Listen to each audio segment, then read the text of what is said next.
Yo, good, good, good morning, my party people. What's going on, man? It is your main man, Coach Fizzle in the Mizzle. It's about 7:20 in the morning, which is usually when I get out and do my little commute thing. It's Monday. Happy March 1st. You know what I mean? Pisces in the building. Pisces season is upon us. My mom's a Pisces. Big shout to Miss Joy. Love you. And big shouts to our New York Knicks, our over 500 New York Knicks. Yeah. Now, we know that there was the game against the Pacers on Saturday. And that was a nail bitey kind of game because, the Pacers are a good squad. Let's keep that a buck. They are a good squad. And they got some talent. And they got a all-star injury voting brother by the name of Demontis Sabonis, who apparently felt the ways because he thought he should have got in over Julius Randle, who, as we know, is, a coach voted all-star. If he really wanted to show and prove, that was not the game to do so because, Julius Randle had him clamped and, we won that game. Nice and good. And then here's the trap. You got the Pistons that have only won 9 games all year. It's a road trip. We had to get on a plane right after the Pacer game, fly out to Detroit, get off the plane and play a game. And we could have easily let this one go. And as hard as it's been, because we've been teetering around 500 pretty much all season, and the only issue with that has been we haven't been able to consistently get over the hump. Right at that one game where we have that chance, we'll lose that game. Circa Golden State, the second game, and we should have won that one too. You know what I mean? Honestly, I feel like even though we're 18-17 right now, we legit could be like a 20-win game, a 20-win team right now. Maybe even 21. I feel like we gave some away that we didn't need to, and that would have put us squarely above 500, where I feel like we actually are. I feel like we're a 5, 6, 7, 8 games over 500 team. If we put it all together and keep it all together, maybe even better than that. Let's see. RJ, my young man Barrett, has been doing his freaking thing. His game is steady. It's physical, and he's not getting in his own head right now. So that's just making things even sweeter. And I don't believe that that's going away. I believe we're really starting to see the RJ Barrett that we are going to see in the future and for the future. I really don't like it when people don't yield at yield signs, though. Eat your breakfast at home, not in your car. That's a public service announcement for your main man, Coach Fowl. Let's see. We do miss Mitch. Let's keep that above. But Nerlens has been playing out of his freaking mind. You know what I mean? And as Macri did allude to the other day, he is a complete quandary when it comes to his hands because defensively he has some of the best hands in the league. But offensively, those same hands are dumb. They can't catch nothing on offense. But they smack and swat everything on defense. It's crazy. It is crazy. Let's see. Again, props props up and down to the coaching staff for keeping these guys as prepared as they have been all year. You know what I mean? That preparation is key, man, because it's key to their confidence. It's key to their fight. You know, it's key to their fight. And this team is a team of fighters. And I'm sorry, we have been looking for a scrappy team of fighters for years. And no disrespect, I don't feel like Tim Hardaway Jr. was really a fighter.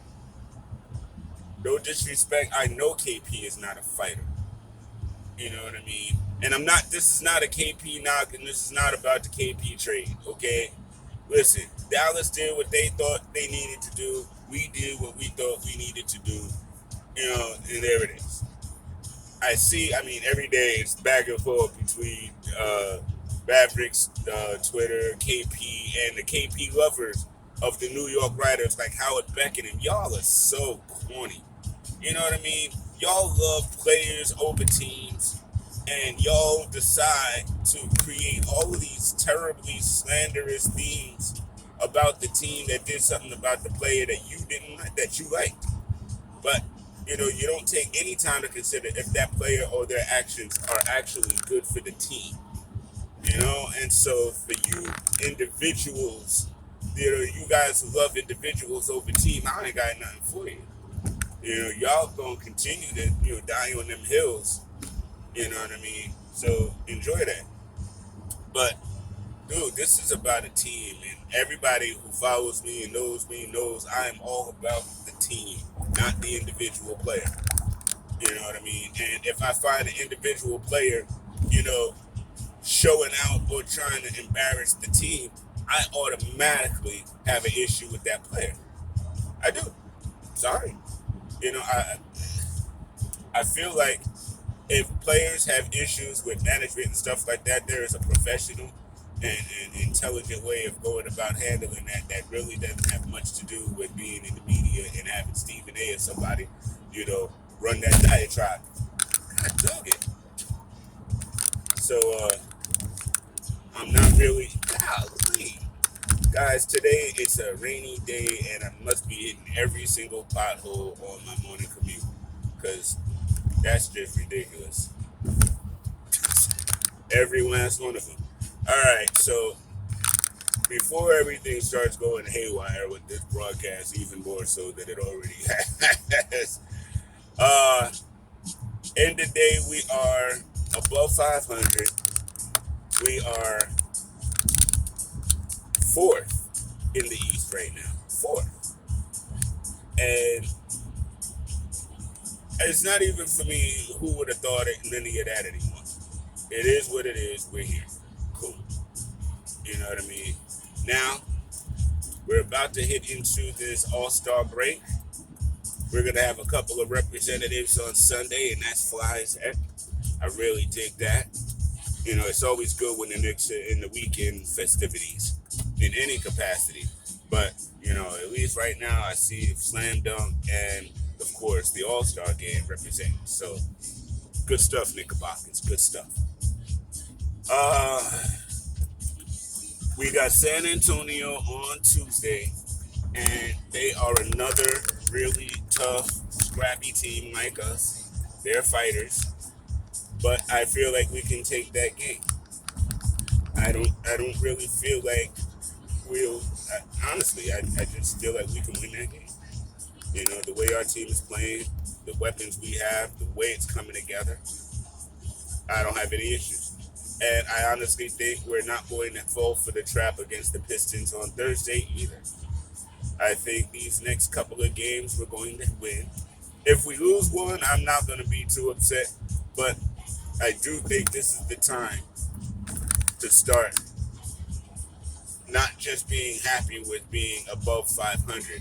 It's time to start moving past north of 500. And I think this team can do it. Now, the other thing,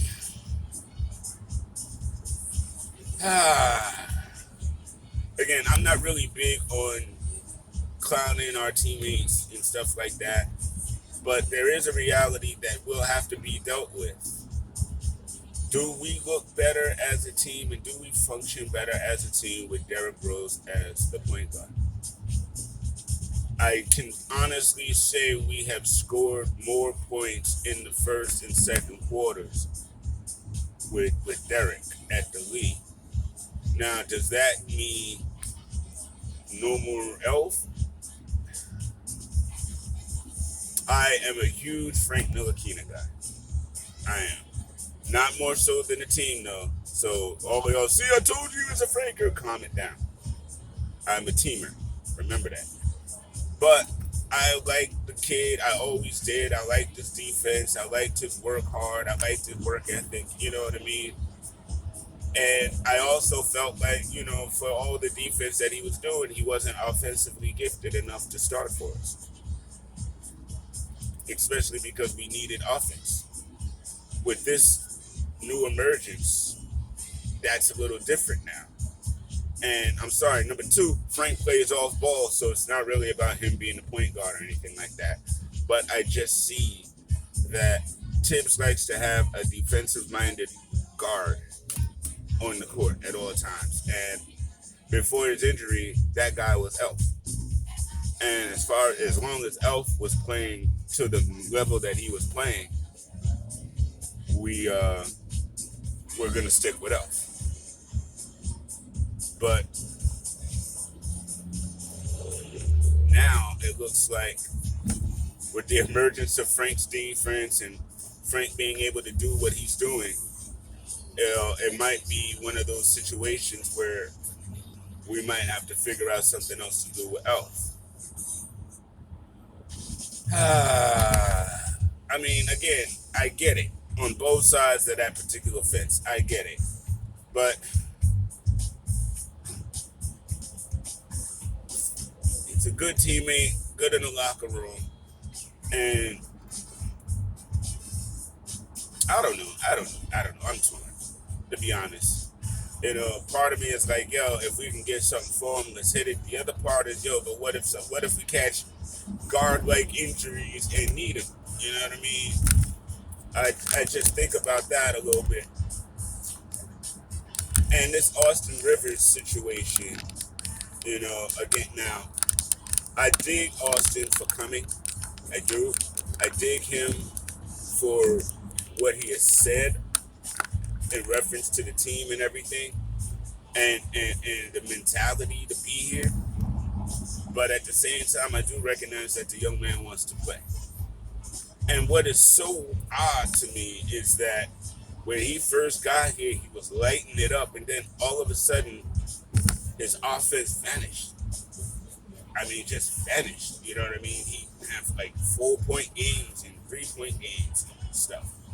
And so I don't really know what's really going on with that. But I don't know, man. I feel like he'll get some burn if there's another injury to Burke or Bullock. Then we'll have him to pop back out there and try to get us some 3-point shooting or something like that. I mean, end of the day, I know the trade deadline is coming, but I just don't really see anything that's going to really, really, really move our needle forward. I mean, because at the end of the day, guys, above us, Philadelphia with Joel Embiid and Ben Simmons and Tobias Harris. And then you've got James Harden, Kevin Durant, Kyrie Irving in the Nets. And then you've got Giannis. I mean, the firepower of the teams above us is earth-shattering. So I don't really know what's out there without changing the entire complexion of the team to get another quote-unquote star to go with Julius. And I don't know if this year is the time for all that anyway. I feel like just keep rocking with this team as prescribed. Mitch will be back soon. Taj only tweaked his ankle, so he'll be back soon. You know what I mean? And we'll be healthy after the All-Star break, hopefully. And just take this team until May. We got 3 months. March, April, May, and then it's playoff time. And let's see what this team can do as prescribed. That way we know going into the offseason exactly who we need to bring in to take us to that next level. And then we'd also understand what that next level is. You know what I mean? But my goodness, guys, I am so proud of this team. I am so proud of the coaching staff. I'm so proud of the fans who've been coming to the games, raising Cain and showing yourselves. It's been beautiful. You know what I mean? So let's just keep it all going. Uh, keep shining. Keep supporting on Twitter. Uh, and remember, check me out. Or at Mr. Lewis. www.thecandidcorner.com. Follow us on Twitter, The Candid Corner, Universe D Night, and Fahim Insurance. That's my direct one for Coach Fa. At the Black Lebowski on Twitter for Rhea Gervais, aka Mr. Lewis. This Wednesday, make sure you check out the show. We're gonna have a lot more fun, chopping it up. More sports talk, more pressing moments of the times kind of stuff. You know how we get down. I might actually even try to have another tax update for you guys. If not this show, next show. It's March, so look forward to all the new content coming down. We're very excited and we appreciate all your support. And please go find us on YouTube, The Candid Corner, and please subscribe. We appreciate y'all. All right, have a great one, and I'll talk to y'all later. Peace.